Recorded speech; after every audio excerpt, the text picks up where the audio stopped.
Hey, welcome to this week's episode of Topical English Vocabulary with me, Teacher Tiffani. Now, in this week's episode, you are going to learn 5 new English terms related to the topic of climate change and its impact. Remember, each week we go over 5 new English terms, intermediate and advanced English terms, to help you speak English more fluently about various topics. Are you ready?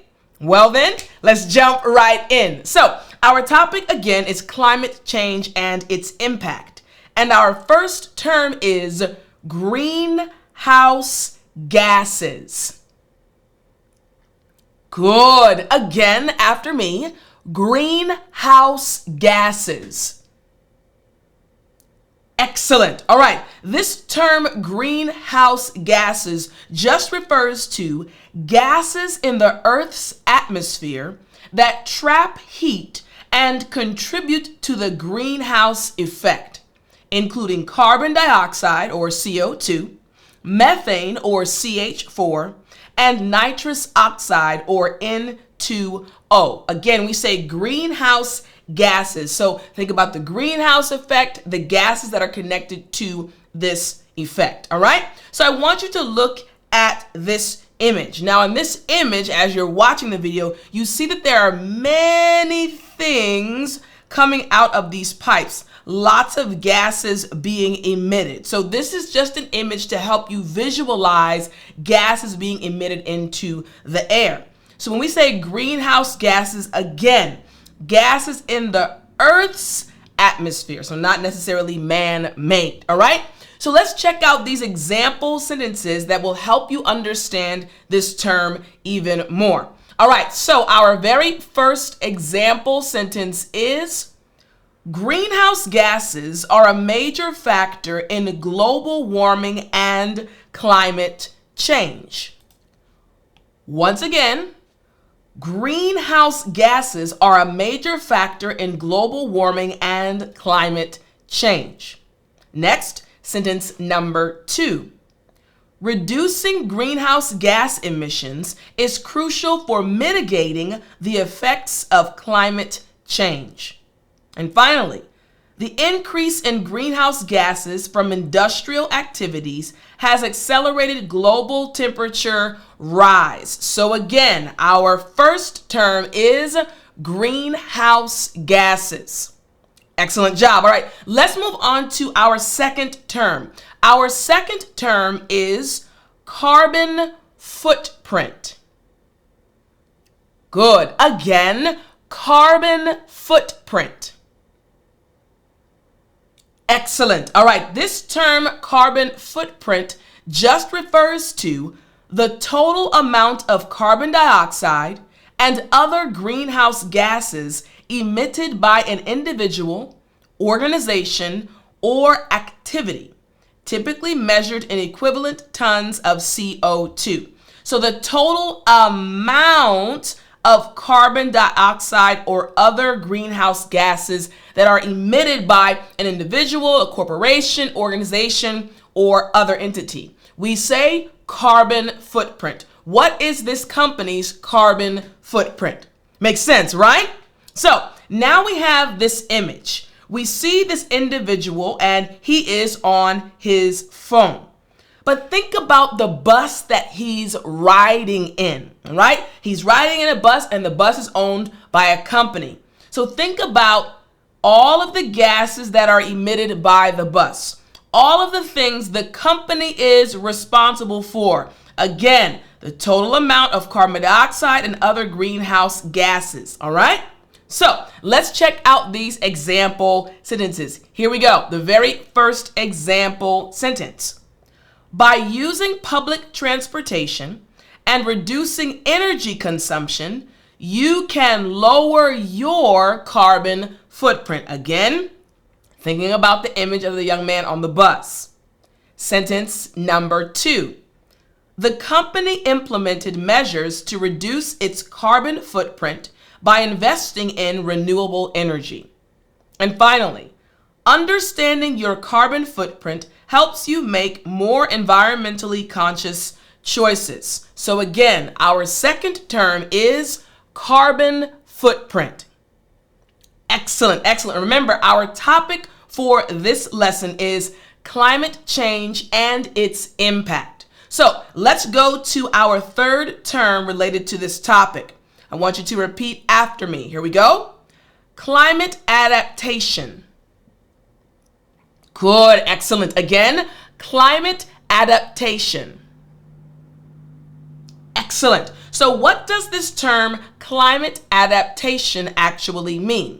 This term refers to the process of adjusting practices, policies, and structures to minimize the negative impacts of climate change and to cope with its effects. Again, the process of adjusting practices, policies, and structures in an effort to minimize the negative effects, the negative impacts of climate change. In English, we say climate adaptation. And take a look at this image.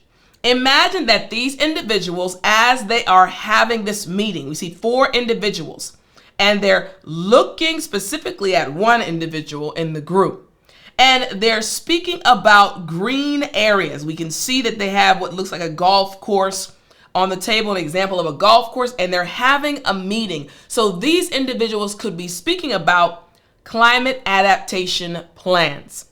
Make sense? Excellent. All right, let's check out these example sentences. Here's the first example sentence for climate adaptation. Climate adaptation strategies include building flood defenses and modifying agricultural practices. Next, communities are investing in climate adaptation measures to protect against extreme weather events. And finally, effective climate adaptation requires collaboration between governments, businesses, and local communities. So again, our third term is climate adaptation. Excellent. All right. Now our fourth term is ecosystem. Good. Again, ecosystem. Excellent. Now, an ecosystem this term refers to a biological community of interacting organisms and their physical environment functioning as a system, a biological community. So look at this image. I want you to imagine being underwater and looking at the coral reef, looking at the fish that are swimming in the coral reef, and think about their system, how they live happily in this coral reef, in this system. So again, an ecosystem is a biological community of interacting organisms. The coral reef interacting with the fish, and the fish interacting with the coral reef and each other. In English, we say an ecosystem. You got it. Excellent. All right, let's check out these example sentences. Here's the first example sentence for ecosystem. Climate change can disrupt ecosystems by altering temperature and precipitation patterns. Next, coral reefs are sensitive ecosystems that are severely impacted by rising ocean temperatures. And finally, protecting ecosystems is essential for maintaining biodiversity and ecosystem services. So once again, our fourth term is ecosystem. Excellent. All right, now let's move to our fifth term. Our fifth term is sea level rise. Good. Again, sea level rise. Excellent. Now, this is a simple term that is used in some situations, but it has a very easy to understand definition.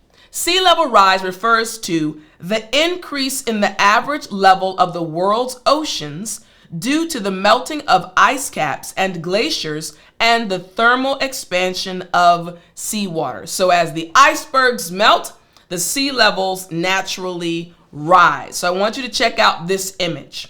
I want you to imagine being at the beach. You see the beautiful water and the waves as they're crashing against the small rocks. The sea level is going to rise each and every year as the glaciers melt. So It might be the case that next year you won't be able to see these rocks because the sea level is rising. All right? So in English, we say sea level rise. So let's check out these example sentences. Here's the first example sentence. Sea level rise poses a significant threat to coastal communities and low-lying areas. Next, coastal cities are implementing measures to combat sea level rise, such as building seawalls and improving drainage systems. And finally, predictions of sea level rise vary based on future greenhouse gas emissions and climate policies. So again, for our third term, we have sea level rise. We've had 5 terms so far, and now we're going to listen to a paragraph that includes each of the terms. Once again, we have greenhouse gases, carbon footprint, climate adaptation, ecosystem, and sea level rise. Now it's time for us to listen to a paragraph that includes each and every one of these terms. Listen closely and recognize each of the terms. Here's the paragraph. Climate change is a pressing global issue with far-reaching consequences. The accumulation of greenhouse gases in the atmosphere is driving rising temperatures, leading to the melting of glaciers and subsequent sea level rise. These changes disrupt delicate ecosystems, impacting biodiversity and human communities alike. To mitigate these effects, reducing carbon footprints through sustainable practices is crucial. Additionally, climate adaptation strategies are essential to build resilience and protect vulnerable populations from the increasing impacts of extreme weather events. In this one paragraph, you heard and you saw as you watched the video each of the terms that you learned today. So don't forget, if you're ever discussing climate change and its impact, use these 5 terms. I hope you enjoyed this week's lesson. Don't forget, all of the terms came from this month's Daily English Vocabulary book, book number 10. The link is in the description and you can get your copy. Again, you can go to the link in the description to get your copy, and I will talk to you in the next lesson.